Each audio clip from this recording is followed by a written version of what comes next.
What is up guys, Al27HD here bringing you another FIFA 13 video.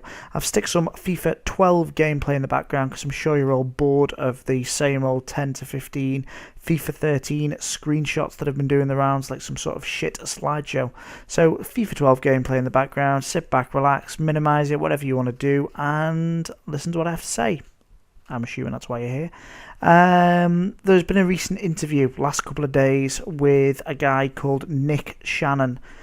He is a producer for FIFA 13 and he works out of EA in Canada. I just wanted to bring you the highlights of that interview, a few things he said of interest as we move forward and press on for FIFA 13's release next month. So he was asked the question, how does he feel he has achieved everything that he set out with the installment? So he has basically come back and said that they're in the final polishing stages of the game, ironing out the bugs, that sort of thing, and that they've changed a lot of key gameplay areas and key areas in the game in general. They're building on the impact engine and changes made to defence. Basically, he's talking about defenders having more time on the ball. Last year, he does admit that defenders were basically quick, got the ball, pass it out to the players in front. And this time, it gives them a lot more time on the ball. There's also changes to attacking AI and the reworking of the system, getting more runs from the players, more supporting runs behind and supporting runs from the midfield out wide. So this sort of the way that the players run, the way that the players move, giving you different abilities to pass and make attacks. There's also talk of curve runs and the ability to go behind defence and get on the back shoulders of defenders. So that sounds interesting, and is basically expanding on the AI, multiplayer AI of course, but the AI of the players that are basically being computer controlled and are making those runs for you to pass the ball to. So that's quite exciting.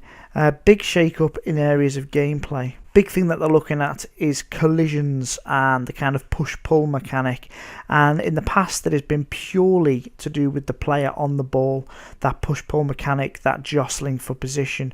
Now the big change is that it will also be done off the ball. I'm thinking things like corners, jostling for position for corners. There's going to be a lot more emphasis on that and the way players behave as they interact with each other, as well as being on the ball, off the ball.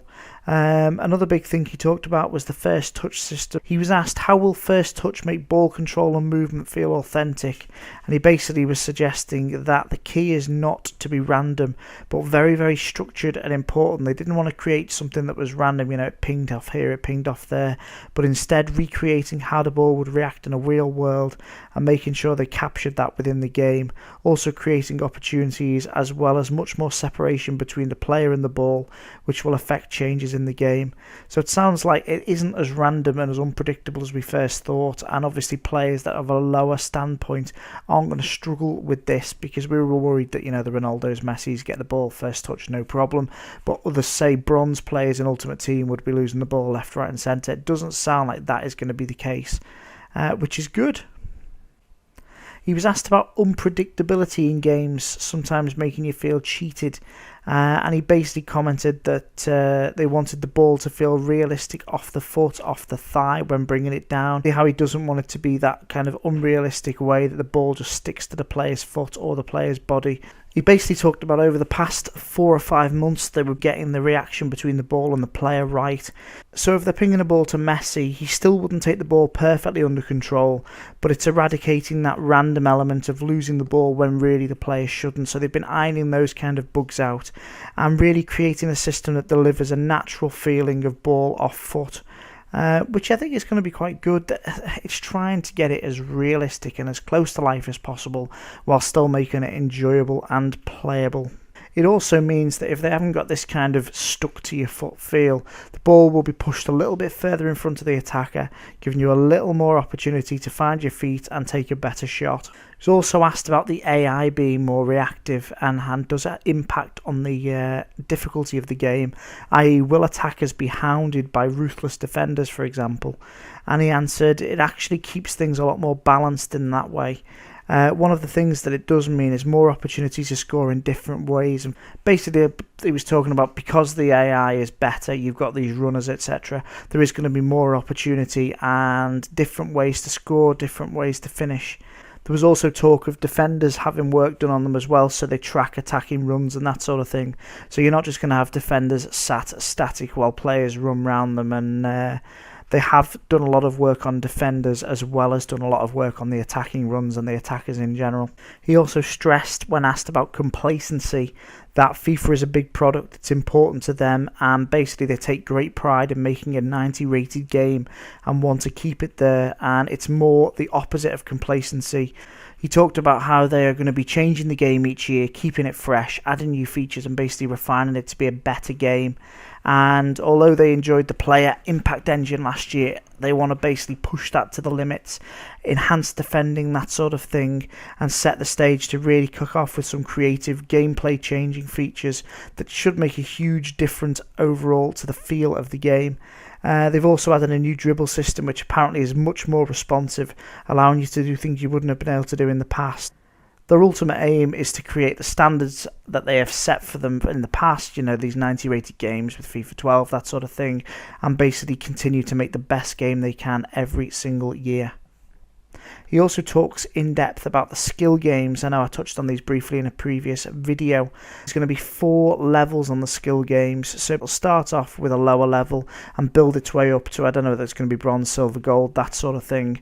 So the casual players will be able to get a feel for the skill moves, learning, you know, as a tutorial, whereas the more advanced players will be able to push themselves and try and get high scores, compete with friends on your friends lists, all that sort of stuff. When asked about what the biggest challenge he's faced during the development cycle, he cited that they basically only have a year. They don't have lots of time, and he commented that he thinks what this team manages to do in a year is amazing. Incredibly dedicated team, creating what they hope is to be the best game every year, bettering the previous year with each one. It's a short cycle within which we like to make as many changes as we can, not just for the sake of it, but for the fundamental change of our game, and we think that we've done a great job this year, so it'll probably be the biggest challenge we face. For you Xbox guys amongst us, I know I play PS3, but I wanted to add a little bit about Kinect. First off, they wanted to add Kinect because it makes our game better. The core features are around voice activation, substitutions, tactics, and basically using your voice to do things that would save you pausing the game, and it's something that has improved our product. The feature you're talking about we felt was a fun way to use technology.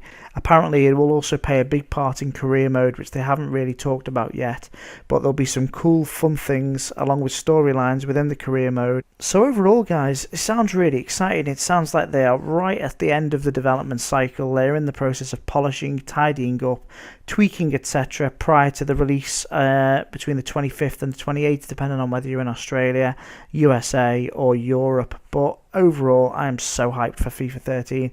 I can't wait for some FIFA Ultimate Team information to come out, because at the moment we're just getting the likes of gameplay, general stuff on the game, etc, etc. But I can't wait guys. Hopefully you've enjoyed the video. Please like, sub, comment. Look after yourself. Peace, love, and catch you later.